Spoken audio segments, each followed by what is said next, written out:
अस्मदाचार्य पर्यन्तं वन्दे गुरु परम्परम्। श्री गुरुर्ब्रह्मा गुरुर्विष्णु गुरुर्देवो महेश्वरः गुरुर्साक्षात् परब्रह्म तस्मै श्री गुरुवे नमः। सद्गुरु भगवान की जय। आप सर्वने श्री सीताराम जय मां मेरड़ी। આ વર્ષ ગુરુ પૂર્ણિમા મહામહોત્સવ મડુલીધામ પીઠમાં દર વર્ષે જેમ આપણે ધૂમધામથી સૌ ઉજવીએ છીએ એ જ પ્રમાણે આ વર્ષે પણ ધૂમધામપૂર્વક ધામમાં ગુરુ પૂર્ણિમા મહોત્સવ ઉજવવા આપણે બધા જઈ રહ્યા છીએ। પણ આ વર્ષે તે વિશેષ છે કારણ કે માનું ધામ નિર્માણ થયું, માં વિરાજમાન થયા એ બાદના પ્રથમ ગુરુ પૂર્ણિમા છે। ગુરુરૂપી માં મેલવીના શરણાગત બધા ભક્તો થવા જઈ રહ્યા છે, જે ગુરુ દીક્ષા લેવા જઈ રહ્યા છે, એમને ખાસ એક નમ્ર વિનંતી છે, ગુરુની કોઈ દિવસ આભા જોઈને ગુરુ દીક્ષા ના લેવી જોઈએ।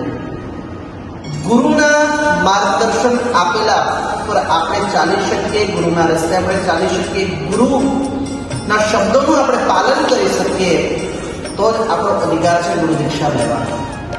ઘણા લોકો ખૂબ આભાર હોય કે ગુરુજીને નજીક રહેશું, ગુરુજી સાથે વાત કરવા મળશે એટલે આપણે ગુરુ દીક્ષા ઘણા લોકો લેતા હોય છે, પણ એ પ્રમાણે ગુરુ દીક્ષા લેવી જોઈએ નહીં।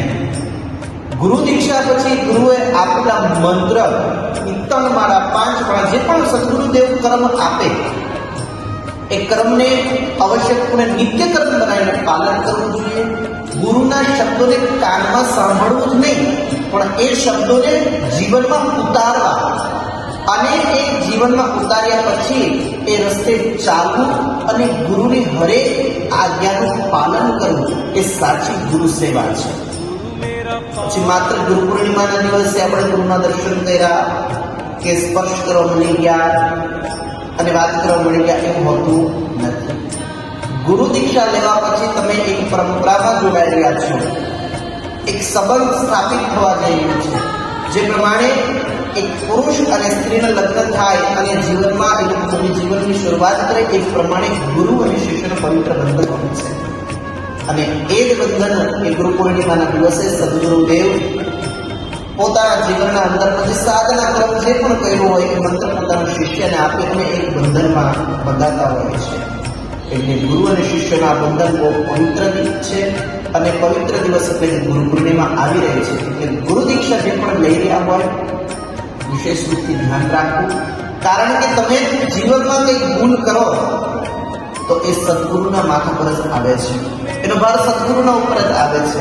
એટલે વિશેષ કરીને જીવનમાં ગુરુની આજ્ઞાનું પાલન થવું જોઈએ, ગુરુ સેવા થવી જોઈએ, ગુરુ આશ્રમની સેવા થવી જોઈએ, ગુરુના દીધેલા માર્ગદર્શન પર ચાલવું એ સાચી ગુરુ ભક્તિ છે।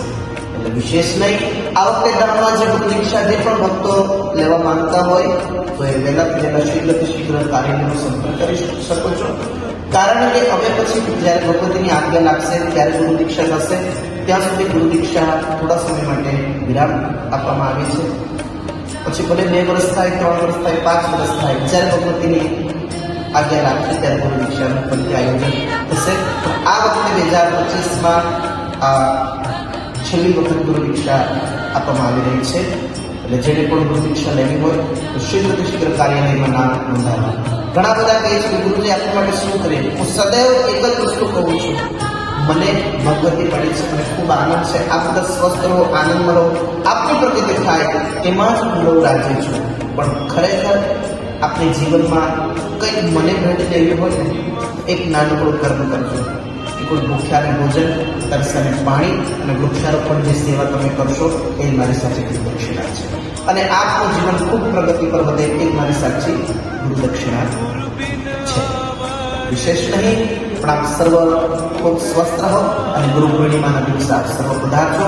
કાર્યક્રમની રૂપરેખા આપ સર્વ સવારે 8:30 વાગે ભગવતીના મંદિરમાં ધર્મધજા ભગવતીને અર્પિત કરવામાં આવશે ધામ પર।